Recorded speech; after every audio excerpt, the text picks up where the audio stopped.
Opa, bom dia, Jesus é o Senhor. Leitura bíblica referente ao dia 25 de janeiro, Gênesis capítulo 50 até o Êxodo capítulo 2, versículo 10. Mateus capítulo 16 a partir do versículo 13 até o capítulo 17, versículo 13. Salmo 21, Provérbios 5, versículos 1 a 6. Música, a palavra viva. Comecemos a nossa leitura em nome de Jesus com Gênesis 50. Vamos lá. Então José se lançou sobre o rosto de seu pai, chorou sobre ele e o beijou. José ordenou a seus servos, aos que eram médicos, que embalsamassem o corpo de seu pai, e os médicos embalsamaram Israel, gastando nisso 40 dias, pois assim se cumprem os dias do embalsamamento. E os egípcios ficaram de luto 70 dias. Passados os dias de luto, José falou à casa de Faraó: se agora encontrei favor diante de vocês, peço que falem aos ouvidos de Faraó, dizendo: meu pai me fez jurar, declarando: eis que estou morrendo, sepulte-me no túmulo que abri para mim na terra de Canaã. Agora quero ir e sepultar meu pai, depois voltarei. Faraó respondeu: vá e sepulte o seu pai, como ele fez você jurar. José partiu para sepultar o seu pai. Com ele foram todos os oficiais de Faraó, os principais da sua casa e todos os principais da terra do Egito, bem como toda a casa de José e seus irmãos e a casa de seu pai. Deixaram na terra de Gósen somente as crianças, os rebanhos e o gado, e foram também com ele tanto carruagens como cavaleiros, e o cortejo foi muito grande. Quando eles chegaram à eira de Atade, que fica do outro lado do Jordão, fizeram ali grande e intensa lamentação, e José pranteou seu pai durante 7 dias. Quando os moradores da terra, os cananeus, viram o luto na eira de Atade, disseram: como é grande este pranto dos egípcios! E por isso aquele lugar foi chamado de Abel-Misraim. Fica do outro lado do Jordão. Os filhos de Jacó fizeram como ele lhes havia ordenado. Levaram-no para a terra de Canaã e o sepultaram na caverna do campo de Macpela, que juntamente com o campo Abraão havia comprado de Efron, o Eteu, para ser lugar de sepultura. Esse lugar fica em frente a Manre. Depois José voltou para o Egito, ele, os seus irmãos e todos os que o haviam acompanhado para sepultar o seu pai. Vendo os irmãos de José que seu pai já era morto, disseram: é possível que José tenha ódio de nós. Certamente nos retribuirá todo o mal que lhe fizemos. Por isso, mandaram dizer a José: o seu pai, antes de morrer, ordenou o seguinte: é isto que vocês dirão a José: perdoe, por favor, a transgressão dos seus irmãos e o pecado que cometeram, porque eles lhe fizeram mal. Agora pedimos que perdoe a transgressão dos servos do Deus do seu pai. Ao ouvir estas palavras, José chorou.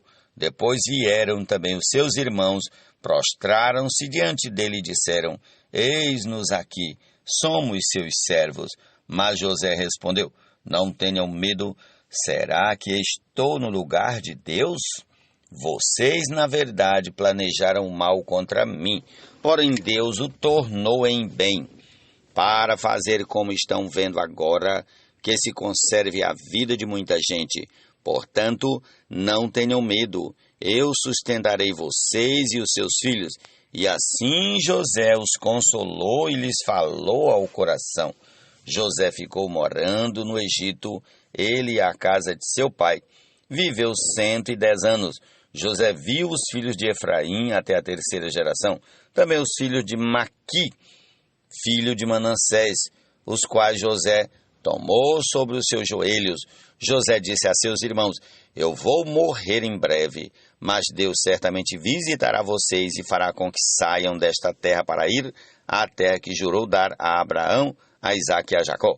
José pediu aos filhos de Israel que fizessem um juramento, dizendo: Deus certamente visitará vocês. Quando isso acontecer, levem os meus ossos daqui. José morreu com a idade de 110 anos. Eles embalsamaram o seu corpo e o puseram num caixão no Egito. Prossigamos, Êxodo capítulo 1. São estes os nomes dos filhos de Israel que entraram com Jacó no Egito, cada um com a sua família: Rubem, Simeão, Levi e Judá, Issacar, Zebulon e Benjamim, Dan, Naftali, Gade e Aser. Todos os descendentes diretos de Jacó foram 70. José, porém, já estava no Egito. Com o tempo morreram José, todos os seus irmãos e toda aquela geração. Mas os filhos de Israel foram fecundos, aumentaram muito, se multiplicaram e se tornaram extremamente fortes, de maneira que a terra se encheu deles. Nesse meio tempo, levantou-se um novo rei sobre o Egito, que não havia conhecido José. Ele disse ao seu povo: eis que o povo dos filhos de Israel é mais numeroso e mais forte do que nós.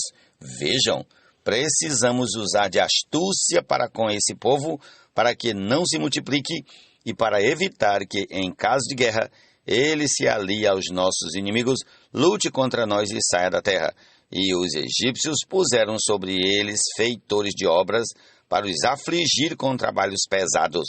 E assim os israelitas construíram para Faraó as cidades celeiros de Pitom e Ramsés. Mas quanto mais os afligiam, tanto mais se multiplicavam e tanto mais se espalhavam, de maneira que os egípcios se inquietavam por causa dos filhos de Israel. Então os egípcios, com tirania, escravizaram os filhos de Israel e lhes amargaram a vida com dura servidão, preparar o barro, fabricar tijolos e fazer todo tipo de trabalho no campo. Todo este serviço lhes era imposto com tirania. O rei do Egito deu uma ordem às parteiras hebreias, das quais uma se chamava Sifra e a outra se chamava Puá.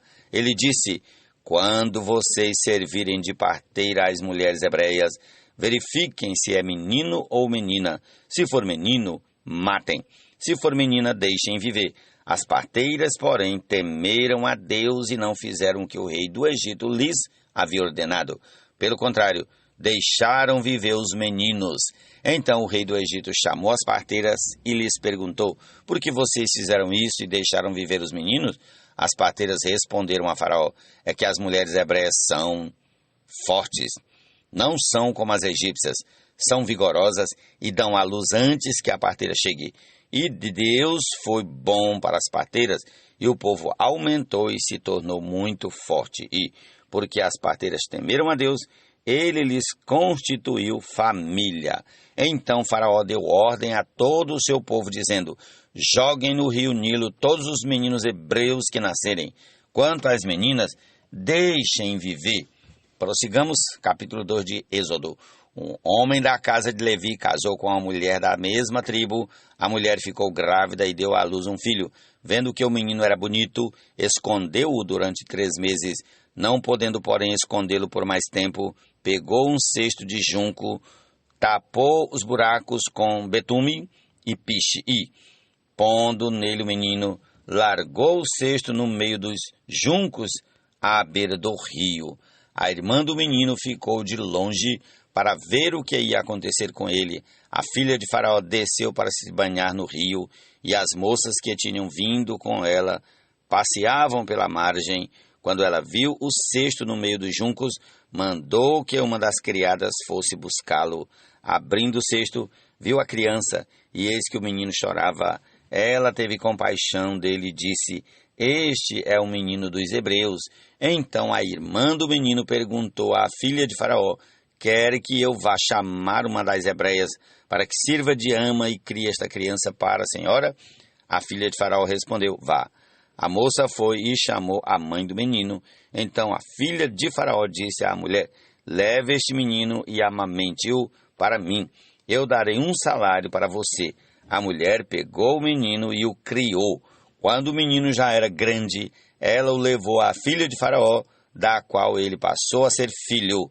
Esta lhe deu o nome de Moisés e disse: porque das águas o tirei. Jesus é o Senhor.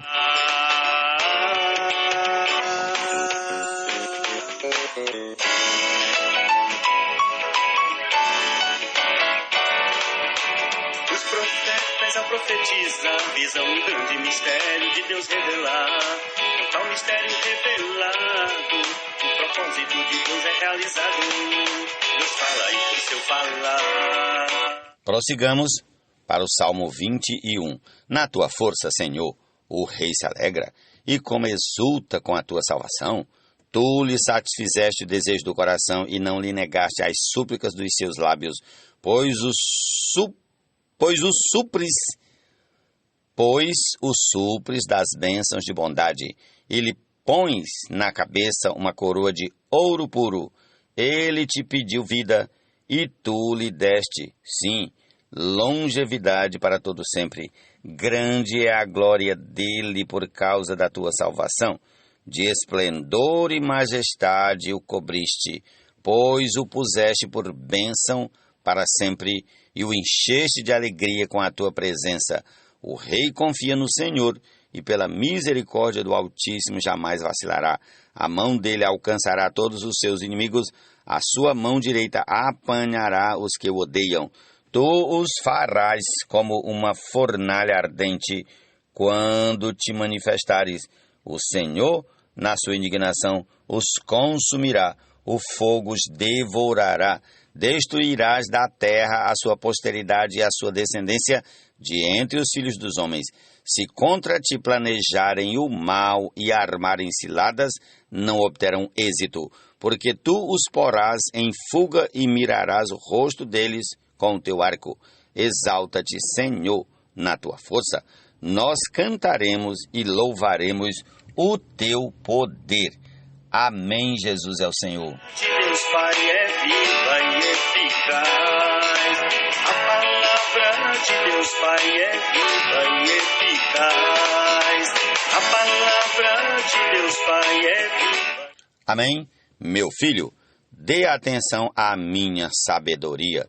Incline os ouvidos à minha inteligência, para que você conserve o discernimento e para que os seus lábios guardem o conhecimento, porque os lábios da mulher imoral destilam mel, e as suas palavras são mais suaves do que o azeite, mas o seu fim é amargo como o fel e cortante como uma espada de 2 gumes.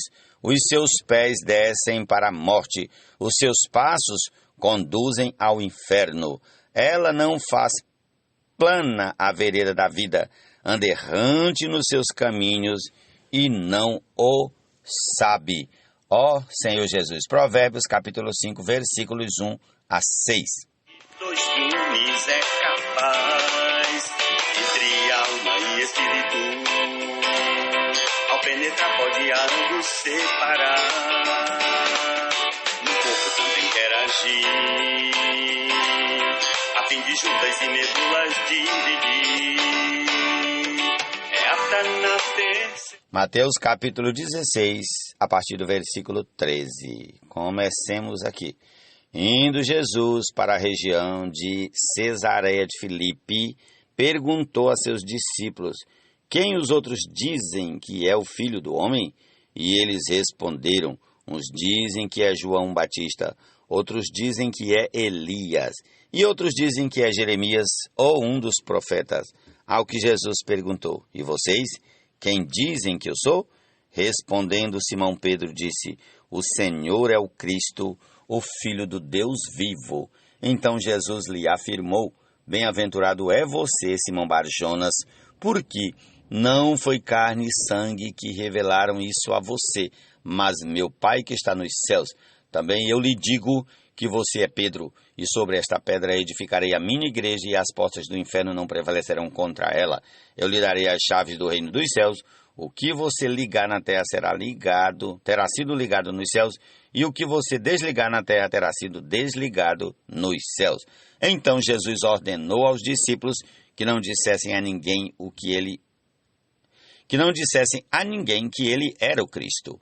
Desde esse tempo, Jesus começou a mostrar aos seus discípulos que era necessário que ele fosse para Jerusalém, sofresse muitas coisas nas mãos dos anciãos, dos principais sacerdotes e dos escribas, fosse morto e, no terceiro dia, ressuscitasse. Então Pedro, chamando-o à parte, começou a repreendê-lo, dizendo: que Deus não permita, Senhor, isso de modo nenhum irá lhe acontecer. Mas Jesus, voltando-se, disse a Pedro: saia da minha frente, Satanás. Você é para mim uma pedra de tropeço, porque não leva em consideração as coisas de Deus, e sim as dos homens. Então Jesus disse aos seus discípulos: se alguém quer vir após mim, negue a si mesmo, tome a sua cruz e siga-me. Pois quem quiser salvar a sua vida, a perderá. E quem perder a vida por minha causa, esse a achará. De que adiantará uma pessoa ganhar o mundo inteiro e perder a sua alma? Ou que dará uma pessoa em troca de sua alma? Porque o Filho do Homem há de vir na glória de seu Pai, com os seus anjos, e então retribuirá a cada um conforme as suas obras.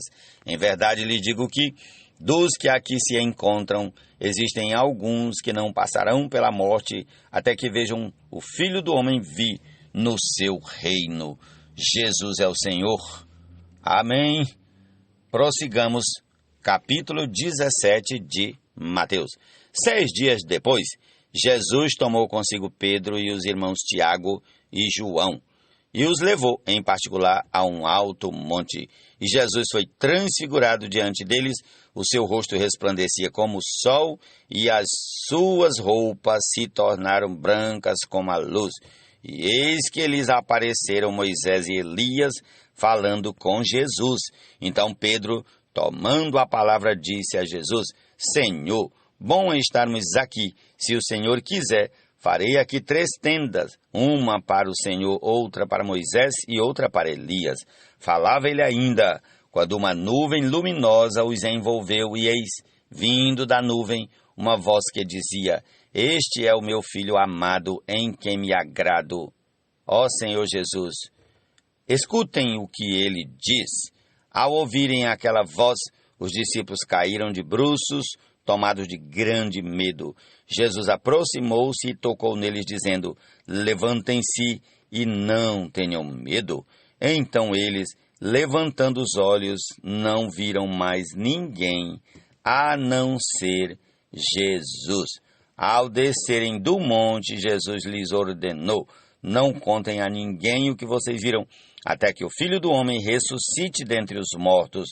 Mas os discípulos perguntaram a Jesus: Por que então os escribas dizem ser necessário que Elias venha primeiro? Jesus respondeu: De fato, Elias virá e restaurará todas as coisas. Eu, porém, lhes digo que Elias já veio e não o reconheceram. Pelo contrário, fizeram com ele tudo o que quiseram. Assim também o Filho do Homem irá sofrer nas mãos deles. Então os discípulos entenderam que ele estava se referindo a João Batista. Jesus é o Senhor. Essa é a nossa porção desse dia. Concluamos com a canção A Palavra Viva. Jesus é o Senhor.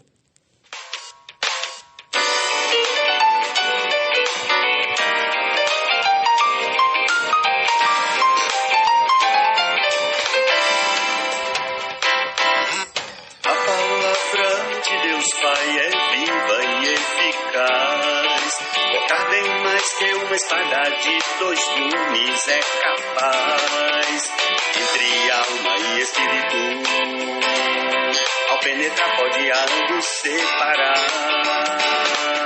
no corpo também quer agir, a fim de juntas e medulas dividir. É apta na percepção dos pensamentos e propósitos do coração, e toda a obra da criação, na presença do Senhor tem manifestação. Todas as coisas em exposição, ante os olhos do Senhor estão. Aquele que tem todos os irmãos, no tribunal que cristão as contas prestarão.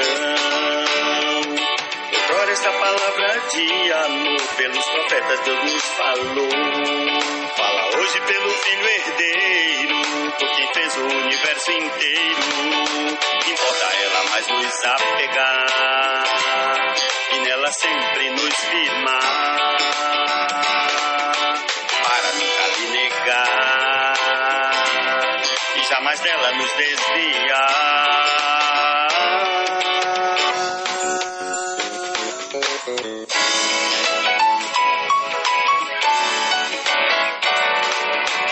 Os profetas a profetizar, visam um grande mistério de Deus revelar. Tal mistério revelado, o propósito de Deus é realizado. Deus fala e por seu falar, sua obra faz como lhe apraz. Sua voz com a chuva desce, milagre acontece, a obra floresce. Dos profetas o falar é uma luz em dessas trevas a brilhar. Seguimos sua direção, pois nela Deus sempre nos dá confirmação. É o divino soprar, útil para nos ensinar, para repreensão e correção, para educação e retidão. Assim o homem de Deus perfeito é perfeitamente habilitado pela fé, como obreiro aprovado que nunca será envergonhado. Em retidão sempre agirá, pois na palavra sempre se apoiará. Constantemente se habilitará para o Senhor se apresentar. Jato intenso d'água a jorrar para a igreja purificar, para suprir e alinhar seu povo. O Senhor sempre nos fala de novo. É lâmpada para os nossos pés e luz para caminhar por fé. Deus está sempre a usar para nos santificar. A palavra de Deus Pai é viva e eficaz. A palavra de Deus Pai é viva e eficaz. A palavra de Deus Pai é viva e eficaz. É viva e eficaz. É viva e eficaz. É viva e eficaz.